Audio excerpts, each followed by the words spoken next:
You know, we're getting all these skills in terms of thinking about grant writing, thinking about how to do policy research. Now we want to move towards a little bit more concrete in terms of opportunities for you. And so we're going to have Christopher Woodside come up. He's a policy coordinator at SPICY, and talk about kind of the SPICY office opportunities that might be there for you.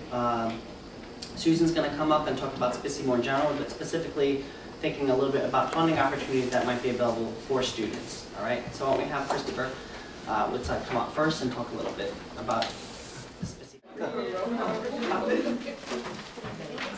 So my name is Chris Woodside. As Dima said, I'm the policy coordinator for SPICY. And I just want to take a minute to thank Demas and Michelle and Kendra and everybody for inviting me here today. It's really an honor to get to speak to you guys. The energy for me in this room is so amazing because in my position and in previous capacities working in government relations, I have dealt with academics who are very interested in public policy work and those who are completely tepid to it. So to have a group of people who are already fascinated by the idea of taking their research and applying it to policy down the road, that's very exciting for me. It's a very exciting prospect not to be in the convincing business. So I think what you're all doing and what you're interested in is wonderful, and you're all clearly going to make an impact. So what I want to talk to you about today, briefly, is the possibilities for you in the policy realm once you move forward in your academic careers. And some of these things are probably consistent with the work that you're doing now, and there are opportunities for you in the present. So I don't want to make this all seem very far away. But that being said, there are a number of different ways that you can go about being an advocate for your own work and for the work of other organizations and your peers. And I'm going to refer to this generally as personal advocacy, and just say that it's a very, very important part of continuing your research if you so choose to do so. And I think that this is probably, we're making a good segue from where we ended. I want to just quickly talk about three different types of personal advocacy. The first one is legislative correspondence, and there are a number of ways to get in touch with legislators both nationally and on the local level. We're talking about letters, emails, faxes, phone calls, op-eds, and press releases. Probably all that terminology is familiar to you already. The advantage that you have, no matter how you're communicating with legislators, advocates, and your peers, is that you're all going to be experts in particular fields. And so you are far more valuable to a staffer or a member of Congress or a leader in an advocacy community than somebody who is simply paid to go and speak about an issue without really having background knowledge or understanding of the intricacies of that particular issue. So already you're going to have an appeal to those that you wish to communicate with.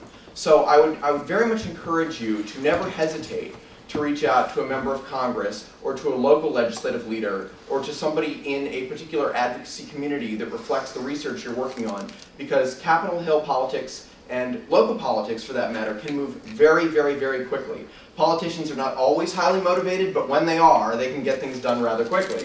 So you don't want to miss an opportunity to jump if you have it.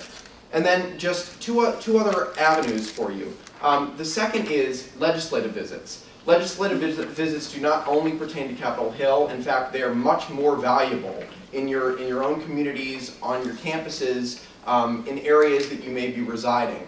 It's wonderful to come to Washington and meet with your representative or sit with a staffer and tell them about your research. It's extremely important to them. You're going to find representatives that have niche issues. Your research is going to appeal to what they're working on, and hopefully you'll become a commodity for them in the future if you're willing to sit and talk to them. But you have to present them on Capitol Hill and in your local communities with research that facilitates their work. So whereas you might present a research paper to one of your peers in a very sophisticated, longer format, you have to condense your research for members of Congress, for their staffers, even for members of the advocacy community, because like you, their time is at a premium, and they will not hesitate to throw something into the trash can if it's a scholarly journal, if it's a research report, if it's anything that's more than really a 1 or 2 pager. And that's an unfortunate reality of advocacy. It won't always prove to be the case, but I would go so far as to say 99% of the time it will. So whether you're meeting with somebody in a local community, whether you're on Capitol Hill, whether you're talking to somebody on the phone about your research, you have to be succinct. You want to hit a few key points that only you know about, or that those who do the kind of work that you do and are experts in the field will know about, and you want to push that message to the members or their staffers so they know exactly what you're talking about and they can apply that to policy work and they can hopefully make informed, positive decisions for social change.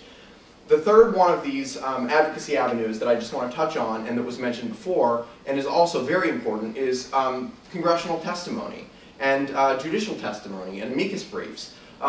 Contributing your research to the courts and to important judicial cases is a equally, if not more valuable avenue than policy. Court cases can oftentimes affect local level people much more quickly than a bill. And I would say if it's a congressional resolution or something that moves through Congress, it's definitely going to be more valuable in the courts. So reaching out to people at the local level, building coalitions, talking to different groups that are working perhaps with attorneys or with prosecutors on different cases, that's a great way to build a profile for yourself, to get your information into the field, and to positively affect change on the judicial side of things. And again, as was mentioned before, that can be a complicated process. It can take much more time than simply going and meeting with a member of Congress, which can oftentimes be intimidating enough. But it's an avenue to pursue in the long term that can be very rewarding and can really help you to build up your own profile and your own career. So I would say that those are probably the 3 staples of advocacy that you could start with. And I would just end by making a couple of quick points. I mentioned before, I have worked on the in and out side of Capitol Hill. I was a legislative aide for a number of years, so I sat many times with people like yourself who were experts in respective fields, and they would talk to me about their issues, and they would bring me scholarly journals, and sometimes they would bring fact sheets, and sometimes they would bring books. It's an unfortunate process that oftentimes you get shortchanged when you speak with somebody because there isn't enough time in their day, or maybe you have to hit 50 different congressional offices, and it can be very frustrating. But I can tell you this, the people who work in congressional offices will value your opinions on your research far more than a gigantic organization that hires lobbyists. It's true that an APA, for instance, may have a much larger footprint than, for instance, SPICY, but a SPICY member's research can be just as valuable as the presentation made by an APA lobbyist. And in my experience on Capitol Hill, there were a number of pieces of legislation where different people that came and sat with the member that I represented ended up being a much more important commodity in the long run to passing a bill than an APA, for instance, which is of course very powerful, simply based on the quantity of expert individuals who work for it. So please don't shortchange yourself and think that because you're an individual or you're working for a cause that may not seem as global or national, that you don't have the same abilities in the long run to hit a home run. It may take time and it may take commitment, but you're obviously all very committed individuals already because you're here today and we know what you're all working on. So with that, I would just say, when you pursue down the advocacy road, be passionate about what you're doing, be passionate and knowledgeable about what you're coming to say when you're meeting with members of Congress. Don't feel rejected, don't take no for an answer. Make sure that you have succinct information to share with people, because unfortunately, if it's not succinct, it's probably going to get tossed. That's the honest to God truth. And thank you very much for letting me talk to you guys.